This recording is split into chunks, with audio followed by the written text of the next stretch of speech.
Baik, assalamualaikum teman-teman semuanya. Perkenalkan, nama saya Sulis Triana, NIM 23010440, semester 4 kelas B, oleh dosen pengampu Bapak Husnul Budiat Mandani, MSc. Di sini saya akan membahas mengenai persilangan monohibrid atau contoh soal dari persilangan monohibrid di sini.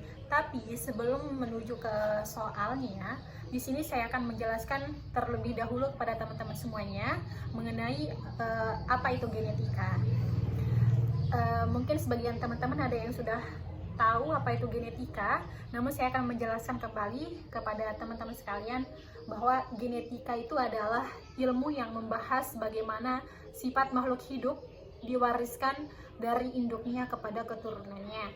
Misalnya, kenapa buah bisa warnanya hijau, kemudian ada yang merah, atau bisa saja kenapa mangga itu ada yang memiliki rasa manis, asam, dan lain sebagainya. Nah, ini semua dijelaskan dalam genetika, teman-teman sekalian. Nah, dan daripada itu, setiap sifat ditentukan oleh gen, dan gen ini punya pasangan yang disebut dengan alel. Misalnya, gen untuk warna buah cabai bisa memiliki dua alel, yaitu G besar itu hijau dominan dan G kecil itu merah resesif. Kalau tanaman punya alel G besar dan G kecil, yang muncul tetap hijau karena memang G besar itu yang lebih kuat atau lebih dominan ya. Kemudian di sini persilangan monohibrid. Jadi teman-teman, persilangan monohibrid ini adalah jenis persilangan yang memang hanya memperhatikan satu sifat saja. Misalnya hanya warna buah saja atau rasa saja. Nah, persilangan ini biasanya menggunakan bisa juga membuat kolom gitu untuk menentukan hasil dari persilangan ini. Baik, kita lanjut ke contoh soal yang pertama. Di sini seorang petani ingin mengawinkan dua tanaman cabai. Tanaman pertama memiliki buah cabai hijau dengan genotip G besar. Kemudian ada tanaman yang kedua memiliki buah cabai dengan genotip G kecil. Nah, buah cabai hijau atau G besar ini adalah sifat yang dominan. Sedangkan buah cabai merah yang G kecil itu adalah sifat yang resesif. Nah, pertanyaannya di sini, apa genotip dan fenotip dari keturunan F1 yang dihasilkan dari persilangan ini? Nah, jika keturunan F1 disilangkan dengan sesamanya, berapa persen kemungkinan keturunan F2 yang memiliki buah cabai hijau dan buah cabai merah? Oke, di sini jawabannya adalah tanaman cabai pertama memiliki buah yang warnanya hijau dengan ditandai dengan G besar, kemudian warna hijau ini bersifat dominan, sedangkan tanaman yang kedua ini memiliki buah yang warnanya merah ditandai dengan genotip G kecil yang memiliki sifat yang resesif. Kemudian jika kedua tanaman disilangkan, yaitu G besar disilangkan dengan G kecil, maka seluruh keturunan F1 akan memiliki genotip G besar G kecil. Nah, karena G besar adalah sifat yang dominan, maka semua F1 akan berbuah hijau walaupun membawa satu alel yang warnanya merah.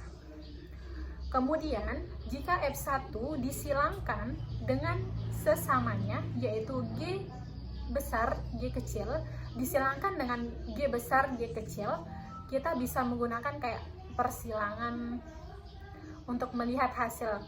Nah, di sini dapat ditemukan hasilnya adalah G besar G besar G kecil,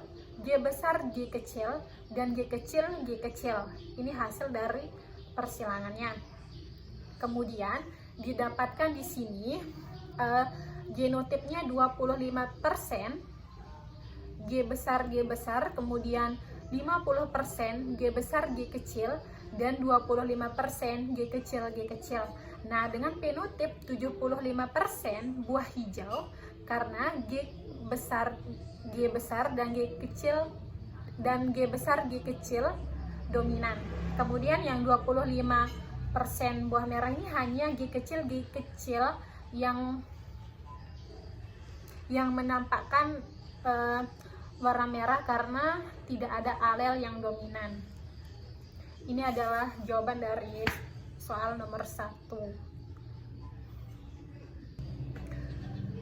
Kita lanjut ke contoh soal yang kedua. Bunyi soalnya adalah Pak Rama ingin mengawinkan 2 jenis mangga. Nah, ada mangga mana lagi yang memang memiliki rasa manis dengan genotip M besar, dan mangga madu memiliki rasa yang asam dengan genotip M kecil.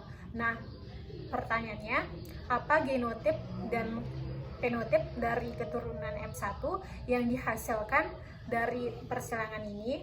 Jika keturunan F1 disilangkan dengan sesamanya, berapa persen kemungkinan keturunan F2 yang memiliki rasa manis dan rasa asam? Kemudian kita akan jawab, teman-teman.